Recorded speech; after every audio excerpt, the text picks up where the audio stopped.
Saturday, April 30, 2022. This is Rick with the Mercedes Diesel Guy channel, and this is my 1991 VW Vanagon. So, I'm going to be doing some work on it today. Long story short, the power steering lines are busted and I need to replace them.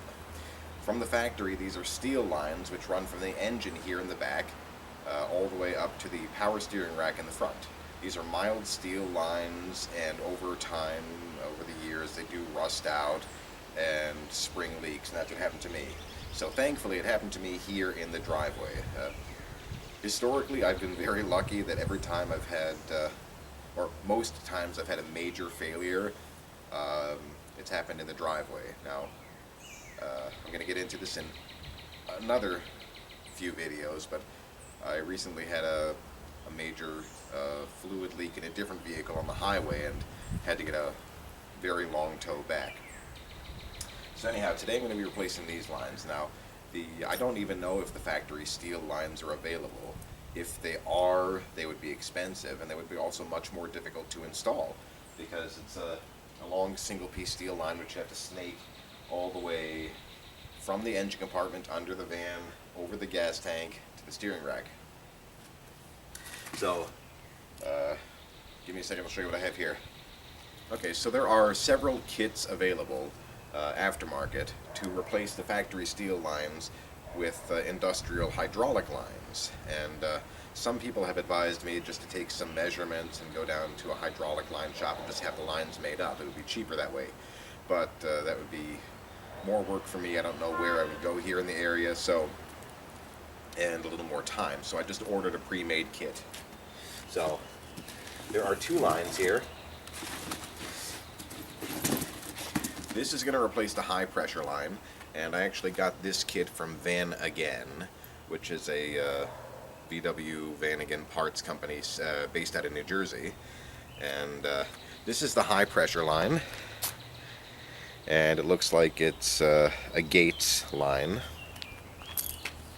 And this is the low pressure return line, which is, I guess, a standard piece of hose here, and it says that I'm seeing a 300 psi marking on it, so I'm guessing it can handle that much pressure. I'm not sure how much pressure the high pressure line needs to take, but this line is rated for 3,250 psi, so that's a lot.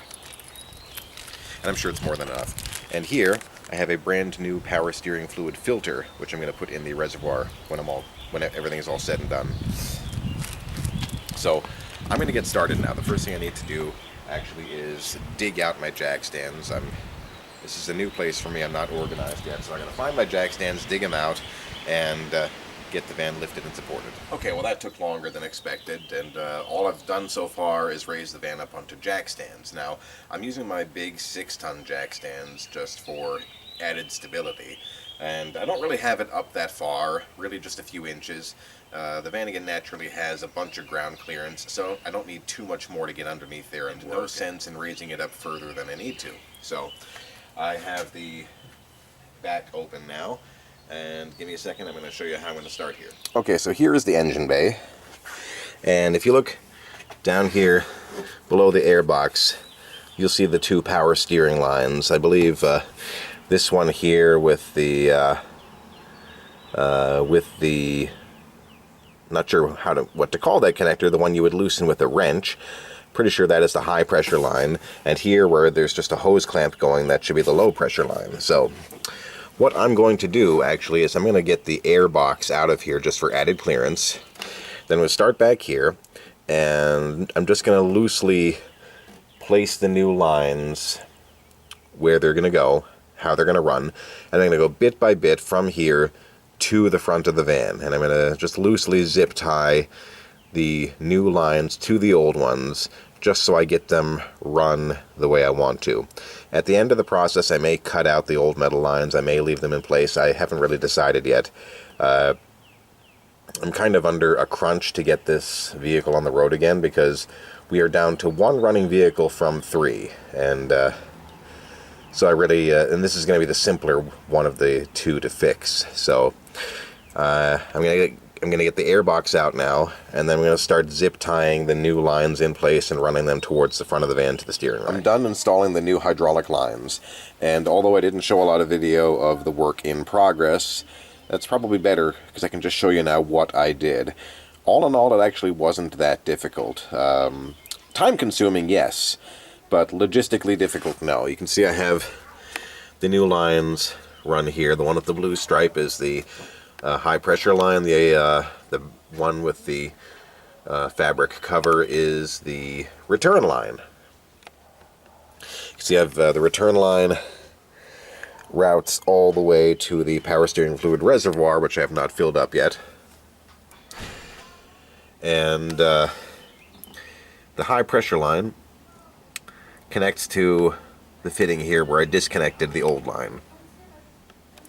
I actually did find it much easier in the end to go underneath the engine and remove this tin here. It's just a series of 10mm bolts, and it comes off in a couple of minutes, so it was actually much easier to deal with doing that.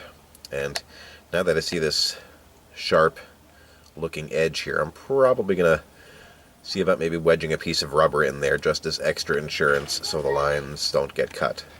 So let me show you what I did underneath the van. So you can see the lines there running through the tin, and they're running along here pretty much like they did from the factory. Rather than wedge the lines back up in here the way they were before, I actually ended up running a bunch of cable ties and securing them to my stainless steel coolant pipes. And forgive the way I sound, it's allergy season, and being here lying down underneath the van, my sinuses are not happy. Now here's where I kind of did things my own way. It's my understanding that the standard way to install these lines is to remove the metal lines entirely and run the new lines both all the way to the steering rack. And then with the return line, which it's my understanding that you're supposed to leave about 6 inches of the original metal pipe there attached to the steering rack, and then cut it off and clamp the new hose on there. Well, I did things a little differently. Let me show you. So here I am by the passenger side door. So I'm gonna get down here on the floor.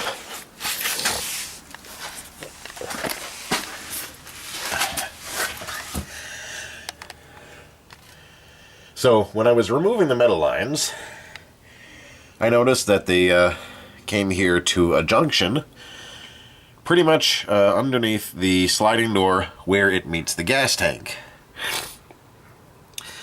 And the high pressure line had a disconnect right here, so I disconnected that with wrenches. And I left it in place, and I'll explain that in a few minutes. But the return line, metal line, went about this far, and then there was a piece of hose connecting 2 pieces of metal line. Now, I don't know if it was this way from the factory, or maybe if this was if the lines had been replaced at some point in the past, and this is how the replacement lines were. But anyhow, the return line from here to the tank really looked to be in very good shape, so it just made sense for me to run the new return hose only as far as here. That way I'm not cutting the power steering return line right near the rack. And as I said, I left the high pressure pipe in place, and I'll explain that. So here I'm going to get underneath the front of the van, going in this way, to show you what I did at the rack. So you can see here at the rack, I have the new high pressure line running right to the rack and clamped in place. But you can also see I have the old high pressure line here zip tied to the return line. And the reason I did this is because once I had the high pressure line disconnected, I absolutely could not get it out. I think it might be clamped to the body maybe above the gas tank. So, I mean, I could cut out this section here, but the easiest thing to do was just to zip tie it out of the way. And the reason I did that is because at some point in the not too distant future, I'm going to be dropping the gas tank and resealing it. So I'm going to be getting in there anyway, and I'll have easy access to remove the high pressure line. And I'm probably going to be doing that within the next few months, but here, I mean, this is not going to go anywhere. This is not going to disturb anything. It's not going to cause a problem. So I just have it secured out of the way. And, I mean, this could be permanent if I wanted it to be. So, anyhow, all I've got to do now is refill the fluid, start the van, bleed the air out of the system, and I should be done. So, this is Rick with the Mercedes Diesel Guy channel. I hope this was helpful, and thanks for watching.